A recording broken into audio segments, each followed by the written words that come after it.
ವೀಕ್ಷಕರೇ ನಮಸ್ಕಾರ. ನಮ್ಮ ನಂಬಿಕೆ ಚಾನೆಲ್ಗೆ ಸ್ವಾಗತ. ವೀಕ್ಷಕರೇ, ಸಾಧಕರಿಗೆ ಅನುಗ್ರಹ ಮಾಡುವುದಕ್ಕೆ ಭಗವಂತ ಸಂದರ್ಭಕ್ಕೆ ಅನುಗುಣವಾಗಿ ಬೇರೆ ಬೇರೆ ರೂಪಗಳಲ್ಲಿ ಪ್ರಕಟನಾಗುತ್ತಾನೆ ಎನ್ನುತ್ತಾರೆ ಆದಿಶಂಕರರು. ತ್ರೇತಾಯುಗದಲ್ಲಿ ರಾಮನ ಜೊತೆ ಪರಶುರಾಮರನ್ನು ಸಹ ವಿಷ್ಣುವಿನ ಅವತಾರವೆಂದು, ಕೃಷ್ಣನ ಜೊತೆಗೆ ಬಲರಾಮನನ್ನು ದೈವತ್ವ ಹೊಂದಿರುವ ಮಹಾಪುರುಷನೆಂದು ಶ್ರದ್ಧಾ ಭಕ್ತಿಗಳಿಂದ ಪೂಜಿಸುತ್ತೇವೆ. ಹೀಗೆ ಒಂದೇ ಬಾರಿಗೆ ಬೇರೆ ಬೇರೆ ರೂಪದಲ್ಲಿ ಭಗವಂತ ಆವಿರ್ಭವಿಸಬಲ್ಲ ಎಂಬುದು ಹಿಂದೂಗಳ ನಂಬಿಕೆ. ವೀಕ್ಷಕರೇ, ಅಸುರರ ರಾಜ ಹಿರಣ್ಯಾಕ್ಷ ಭೂಲೋಕ, ಅತಳ, ವಿತಳ, ಸುತಳ, ಮಹಾತಳ, ಸಚಾತಳ, ತಳಾತಳ, ಪಾತಾಳ ಲೋಕದಲ್ಲೆಲ್ಲ ತನ್ನ ರಾಕ್ಷಸಿ ಕೃತ್ಯಗಳಿಂದ ಕಂಟಕಪ್ರಾಯನಾಗಿ ನಾನಾ ರೀತಿಯ ಉಪಟಳಗಳನ್ನು ಕೊಡ್ತಿದ್ದಾಗ ದೇವಾನುದೇವತೆಗಳು ಬೆದರಿ ತಮಗೆ ಉಳಿಗಾಲವಿಲ್ಲವೆಂದು ಬ್ರಹ್ಮಾಂಡದ ಅಧಿಪತಿ ಶ್ರೀ ವಿಷ್ಣುವಿನಲ್ಲಿಗೆ ಹೋಗಿ ಬೇಡಿಕೊಳ್ತಾರೆ. ದೇವತೆಗಳ ಅಹವಾಲಿನಂತೆ ಭಗವಾನ್ ವಿಷ್ಣು ತನ್ನ ದಶಾವತಾರದ 3ನೇ ರೂಪವಾದ ವರಾಹ ರೂಪದಲ್ಲಿ ಆತನನ್ನ ಸಂಹರಿಸಿಬಿಡ್ತಾನೆ. ಇದರಿಂದ ಕೆಂಡಾಮಂಡಲನಾದ ಅವನ ತಮ್ಮ ಹಿರಣ್ಯಕಶಿಪುವು ಕೋಪೋದ್ರಿಕ್ತನಾಗಿ ವಿಷ್ಣುವಿನ ಪರಮವೈರಿಯಾಗಿ ಋಷಿಮುನಿಗಳ ಯಜ್ಞ ಯಾಗಾದಿಗಳಿಗೆ ಮತ್ತು ಭೂಲೋಕವಾಸಿಗಳಿಗೆ ನಾನಾ ರೀತಿಯ ತೊಂದರೆಗಳನ್ನು ಕೊಡಲು ಆರಂಭಿಸುತ್ತಾನೆ. ತನಗೆ ಸಾವೇ ಬಾರದಂತೆ ಅಮರನಾಗಿರಬೇಕೆಂಬ ಆಸೆಯಿಂದಾಗಿ ಬ್ರಹ್ಮದೇವನನ್ನು ಕುರಿತು ಕಠಿಣ ತಪಸ್ಸು ಮಾಡಿ ತನಗೆ ಯಾವುದೇ ಮಾನವ ಜೀವಿ, ದೇವತೆ ಅಥವಾ ಪ್ರಾಣಿಗಳಿಂದ ಸಾವು ಬರಬಾರದು, ಹಗಲು ಅಥವಾ ರಾತ್ರಿಯಲ್ಲಿ ಆಕಾಶ ಮತ್ತು ಭೂಮಿಯಲ್ಲಿ ಮನೆಯ ಒಳಗೆ ಅಥವಾ ಹೊರಗೆ ಯಾವುದೇ ಅಸ್ತ್ರದಿಂದಲೂ ಸಾವಾಗಬಾರದು ಎಂಬ ವಿಚಿತ್ರವಾದ ವರವನ್ನ ಪಡೆಯುತ್ತಾನೆ. ಅಂತಹ ಅಭೂತಪೂರ್ವವಾದ ವರವನ್ನ ಪಡೆದ ಹಿರಣ್ಯಕಶಿಪುವು ತಾನು ಚಿರಂಜೀವಿ, ತನಗೆ ಸಾವೇ ಇಲ್ಲ ಎಂಬ ಭ್ರಮೆಯಲ್ಲಿ ವಿಶ್ವದ ಮೇಲೆ ತನ್ನ ಅಧಿಪತ್ಯವನ್ನ ಸಾರಲು ಹೊರಡುತ್ತಾನೆ.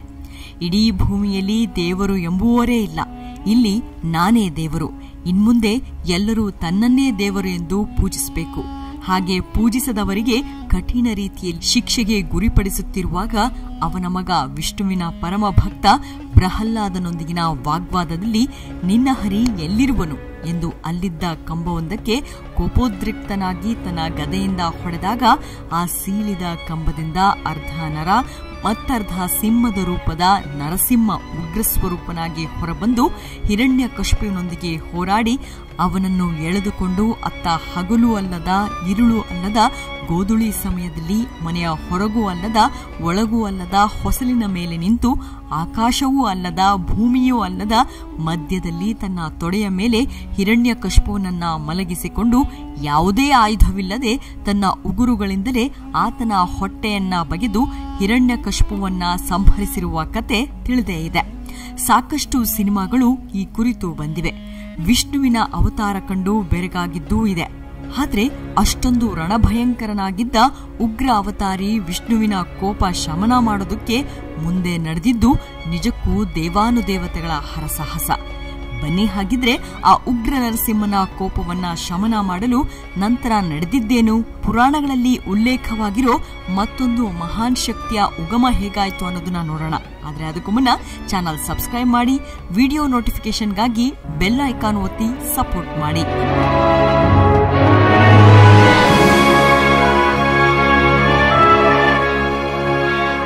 ವೀಕ್ಷಕರೇ, ಹಾಗೆ ಕೋಪೋದ್ರಿಕ್ತನಾಗಿಯೇ ಹಿರಣ್ಯಕಶಿಪುವಿನ ಸಿಂಹಾಸನದಲ್ಲಿಯೇ ಆಸೀನನಾಗಿದ್ದ ಉಗ್ರ ನರಸಿಂಹನ ಕೋಪವನ್ನ ಶಮನಗೊಳಿಸಲು ಅವನ ತೊಡೆಯ ಮೇಲೆ ಆತನ ಧರ್ಮಪತ್ನಿ ಲಕ್ಷ್ಮಿಯನ್ನೇ ಕೂರಿಸಿ ಉಗ್ರ ನರಸಿಂಹನ ಕೋಪವನ್ನ ತಣಿಸಲು ದೇವಾನುದೇವತೆಗಳೆಲ್ಲ ಪ್ರಯತ್ನಿಸಿದ್ದಾದ್ರೂ ನಾರಸಿಂಹನ ಅವತಾರದ ಉಗ್ರತ್ವ ಕಡಿಮೆ ಆಗಲಿಲ್ಲ. ಇದರಿಂದ ಆತಂಕಗೊಂಡ ದೇವತೆಗಳು ನರಸಿಂಹನ ಉಗ್ರತ್ವವನ್ನ ಕಡಿಮೆ ಮಾಡಿ ವಿಷ್ಣುವಿನ ಶಾಂತತೆಯನ್ನು ಮರಳಿಸಲು ಸಮುದ್ರ ಮಂಥನದ ಸಮಯದಲ್ಲಿ ಹಾಲಾಹಲವನ್ನು ಕುಡಿದು ಲೋಕವನ್ನೇ ರಕ್ಷಿಸಿದ ಶಿವನನ್ನ ಪ್ರಾರ್ಥಿಸುತ್ತಾರೆ. ಆಗ ಶಿವ ಲಯಕಾರಕ ಆದಿ ಇದ್ದ ಮೇಲೆ ಅಂತ್ಯವೂ ಇರಲೇಬೇಕೆಂಬ ನಿಯಮದಂತೆ ನರಸಿಂಹನ ಉಗ್ರತೆಯನ್ನು ಅಂತ್ಯಗೊಳಿಸಲು ಶರಬೇಶ್ವರನಾಗಿ ಅವತರಿಸುತ್ತಾನೆ. ನರಸಿಂಹ ಅವತಾರದಲ್ಲಿ ವಿಷ್ಣು ಅರ್ಧ ನರ ಮತ್ತು ಮತ್ತರ್ಧ ಪ್ರಾಣಿಯ ರೂಪವಾದ ಸಿಂಹಾವತಾರಿಯಾಗಿ ಭೀಕರವಾಗಿ ಕಾಣಿಸಿಕೊಂಡರೆ, ಅದಕ್ಕಿಂತಲೂ ಭೀಕರವಾಗಿ ಮನುಷ್ಯ, ಪ್ರಾಣಿ, ಗರುಡ ಇವೆಲ್ಲವೂ ಸಮ್ಮಿಳಿತವಾದ ಶರಬೇಶ್ವರ ಅವತಾರದಲ್ಲಿ ಶಿವ ಪ್ರತ್ಯಕ್ಷನಾಗುವ ಮೂಲಕ ನರಸಿಂಹನ ಆರ್ಭಟವನ್ನು ತಗ್ಗಿಸುತ್ತಾನೆ ಎನ್ನುವ ಕತೆ ಪುರಾಣದಲ್ಲಿ ಕಂಡುಬರುತ್ತದೆ. ಪರಶಿವನು ಶರಬೇಶ್ವರ ಅವತಾರದಲ್ಲಿ ಸಿಂಹ, ಮನುಷ್ಯ ಮತ್ತು ಗರುಡಗಳ ಸಂಯುಕ್ತ ರೂಪದಲ್ಲಿ 2 ರೆಕ್ಕೆ, 4 ಕೈ ಹಾಗೂ 8 ಕಾಲುಗಳಿರುವ ಉಗ್ರರೂಪ ತಾಳುತ್ತಾನೆ. 8 ಕಾಲುಗಳುಳ್ಳ ಉಗ್ರರೂಪ ತಾಳುತ್ತಾನೆ. ಹಿರಣ್ಯಕಶಿಪುವನ್ನ ವಧಿಸಿದ ನಂತರ ಆ ರಾಕ್ಷಸನ ರಕ್ತವು ನರಸಿಂಹನ ಮೈಮೇಲೆಲ್ಲ ಹರಡಿತ್ತಲ್ಲದೆ ಆ ರಕ್ತದ ಹನಿಗಳು ಭೂಮಿಗೆ ಬಿದ್ದರೆ ಅವಿನಾಶಿ ರಾಕ್ಷಸರು ಜನ್ಮ ತಾಳಬಹುದಾದ ಪರಿಸ್ಥಿತಿ ಇದ್ದ ಕಾರಣ ಶರಭರೂಪಿ ಮಹಾಶಿವ ನರಸಿಂಹನನ್ನು ಗುರುತ್ವ ಕೇಂದ್ರದಿಂದ ಮೇಲೆ ಕರೆದೊಯ್ದು ಅವನ ಮೈಮೇಲಿರುವ ಎಲ್ಲಾ ರಕ್ತದ ಹನಿಗಳು ಆವಿಯಾಗುವಂತೆ ಮಾಡಿ ನರಸಿಂಹನ ಕೋಪವನ್ನೆಲ್ಲ ತಣಿಸಿ ಆತನನ್ನು ಪ್ರಸನ್ನಚಿತ್ತನಾಗಿಸುತ್ತಾನೆ.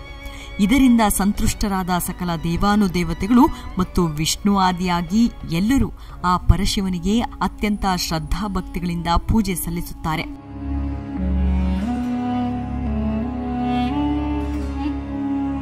ದೇಶಾದ್ಯಂತ ಸಾವಿರಾರು ನರಸಿಂಹ ದೇವರ ದೇವಾಲಯಗಳನ್ನು ಕಾಣಬಹುದಾದರೂ ಶರಬೇಶ್ವರ ದೇವಸ್ಥಾನಗಳ ಸಂಖ್ಯೆ ಅತ್ಯಂತ ವಿರಳ. ಅಂಥದ್ರಲ್ಲಿ ತಮಿಳುನಾಡಿನ ತಂಜಾವೂರು ಜಿಲ್ಲೆಯ ತಿರುವಿಡೈ-ಮರಡೂರು ತಾಲೂಕಿನ ತಿರುಭುವನಂತುರೈ ಗ್ರಾಮದಲ್ಲಿರುವ ಮೈಲಾಡುತುರೈ, ಕುಂಭಕೋಣಂ ರಸ್ತೆಯಲ್ಲಿರುವ ಕಂಪಾರೇಶ್ವರ ದೇವಾಲಯ ಎಂದು ಕರೆಯಲ್ಪಡುವ ಶರಬೇಶ್ವರನ ದೇವಸ್ಥಾನ ಅತ್ಯಂತ ಪ್ರಸಿದ್ಧವಾಗಿದೆ. ಈ ದೇವಾಲಯದ ಸ್ಥಾಪನೆ ಹಿಂದೆಯೂ ಒಂದು ರೋಚಕವಾದ ಕಥೆಯಿದ್ದು, ಅದನ್ನೊಮ್ಮೆ ಸ್ಥಳೀಯ ವರುಗುಣ ಪಾಂಡಿಯನೆಂಬ ರಾಜ ತನ್ನ ಶತ್ರುಗಳನ್ನು ಸದೆ ಬಡಿಯಲೆಂದು ವೇಗವಾಗಿ ಮತ್ತು ಅಷ್ಟೇ ವ್ಯಾಘ್ರನಾಗಿ ತನ್ನ ಕುದುರೆಯ ಮೇಲೆ ತೆರಳುತ್ತಾ ಇದ್ದ ಸಮಯದಲ್ಲಿ ಅಕಸ್ಮಾತಾಗಿ ಅವನ ಹಾದಿಗೆ ಅಡ್ಡ ಬಂದ ಬ್ರಾಹ್ಮಣನೊಬ್ಬನಿಗೆ ಅಪಘಾತ ಸಂಭವಿಸಿ ಬ್ರಾಹ್ಮಣ ಸ್ಥಳದಲ್ಲಿಯೇ ತೀರಿಕೊಂಡಾಗ ಆ ರಾಜನಿಗೆ ಬ್ರಾಹ್ಮಣ ಹತ್ಯಾದೋಷ ಉಂಟಾಗುತ್ತದೆ. ಈ ರೀತಿಯಾಗಿ ಬ್ರಾಹ್ಮಣ ಹತ್ಯಾದೋಷದಿಂದಾಗಿ ಆಗಿಂದಾಗೆ ರಾಜನ ಕೈಕಾಲುಗಳು ಕಂಪಿಸತೊಡಗುತ್ತದೆ. ಈ ರೋಗದಿಂದ ಮುಕ್ತವಾಗಲು ಪಡೆದ ನಾನಾ ರೀತಿಯ ಔಷಧೋಪಚಾರಗಳು ನೆರವಿಗೆ ಬಾರದೆ ಚಿಂತಿತನಾದ ರಾಜ ಅಂತಿಮವಾಗಿ ಮಹಾಶಿವನ ಮೊರೆ ಹೊಕ್ಕು ಅತ್ಯಂತ ಶ್ರದ್ಧಾಭಕ್ತಿಗಳಿಂದ ಆರಾಧಿಸಿದ ನಂತರ ಆ ಶಿವನ ಕೃಪೆಯಿಂದಾಗಿ ಕೆಲವೇ ದಿನಗಳಲ್ಲಿ ರಾಜನ ನಡುಕ ಸಂಪೂರ್ಣವಾಗಿ ನಿಂತು ಹೋಗುತ್ತದೆ. ಹಾಗೆ ತನ್ನ ಕಂಪನಾ ರೋಗವನ್ನು ನಾಶಪಡಿಸಿದ ನೆನಪಿನಾರ್ಥ ರಾಜನು ಅಲ್ಲೊಂದು ಭವ್ಯವಾದ ದೇವಾಲಯವನ್ನು ನಿರ್ಮಿಸಿ ಅದಕ್ಕೆ ಕಂಪಾರೇಶ್ವರ ದೇವಾಲಯ ಅಂತ ಹೆಸರಿಡ್ತಾನೆ. ಯಾರು ಮಾನಸಿಕವಾಗಿ ಭಯದಿಂದ ಇಲ್ಲವೇ ತೊಳಲಾಟದಿಂದ ಬಳಲುತ್ತಾರೋ ಅಂಥವರು ಈ ಶಿವನ ದೇವಾಲಯಕ್ಕೆ ಬಂದು ಭಕ್ತಿಯಿಂದ ಪೂಜಿಸಿದರೆ ಅವರ ಎಲ್ಲಾ ಭಯ ನಿವಾರಣೆ ಆಗುತ್ತದೆ ಎಂದು ಇಲ್ಲಿ ಸಕಲ ಭಕ್ತರ ನಂಬಿಕೆ ಇದೆ. ಇದೇ ದೇವಾಲಯದಲ್ಲಿ ಕಂಪಾರೇಶ್ವರನ ಜೊತೆಯಲ್ಲಿಯೇ ಶರಬೇಶ್ವರನ ಸನ್ನಿಧಿಯೂ ಇದ್ದು ಸುಮಾರು 7 ಅಡಿಗಳಷ್ಟು ಎತ್ತರದ ವಿಗ್ರಹ ಹೊಂದಿರುವ ಈ ಶರಬೇಶ್ವರನನ್ನು ಪೂಜಿಸಿದರೆ ಶಿವ, ವಿಷ್ಣು, ಪ್ರತ್ಯಂಗರಾದೇವಿ ಹಾಗೂ ದುರ್ಗೆ ಈ 4 ಶಕ್ತಿಗಳನ್ನು ಪೂಜಿಸುವಷ್ಟು ಫಲ ಪ್ರಾಪ್ತಿಯಾಗುತ್ತದೆ ಎನ್ನುವ ಕಾರಣ ದೇಶ ವಿದೇಶಗಳಿಂದ ಸಾವಿರಾರು ಭಕ್ತಾದಿಗಳು ಈ ದೇವಾಲಯಕ್ಕೆ ಬಂದು ಕಂಪಾರೇಶ್ವರನ ಜೊತೆಗೆ ಶರಬೇಶ್ವರನ ದರ್ಶನವನ್ನು ಪಡೆದು ಕೃತಾರ್ಥರಾಗುತ್ತಾರೆ. ಹಿರಣ್ಯಕಶಿಪುವು ಪರಮ ಶಿವಭಕ್ತನಾಗಿದ್ದರೂ ತನ್ನ ಅಹಂಕಾರದಿಂದ ತನ್ನ ರಾಕ್ಷಸಿ ಗುಣಗಳಿಂದ ಪ್ರಜಾಪೀಡಕನಾಗಿ ದೈವ ನಿಂದಕನಾಗಿದ್ದ ಕಾರಣ ದುಷ್ಟರ ಶಿಕ್ಷೆ, ಶಿಷ್ಟರ ರಕ್ಷೆ ಮಾಡುವುದು ದೈವದ ಕಾಯಕ. ಕತೆ ಪುರಾಣಗಳನ್ನ ಕೆದಕುತ್ತಾ ಹೋದಂತೆಲ್ಲ ವಿಸ್ಮಯ ಕಥಾನಕಗಳು ಕಣ್ಮುಂದೆಯೇ ತೆರೆದುಕೊಳ್ಳುತ್ತವೆ. ಇದು ನಮ್ಮ ಪವಿತ್ರ ಸನಾತನ ಧರ್ಮದ ಪೌರಾಣಿಕ ಕಥಾನಕ. ಇಷ್ಟವಾಗಿದ್ರೆ ಲೈಕ್ ಮಾಡಿ, ಶೇರ್ ಮಾಡಿ. ನಿಮ್ಮ ಬೆಂಬಲ ಹೀಗೆ ಇರಲಿ. ನಮಸ್ಕಾರ.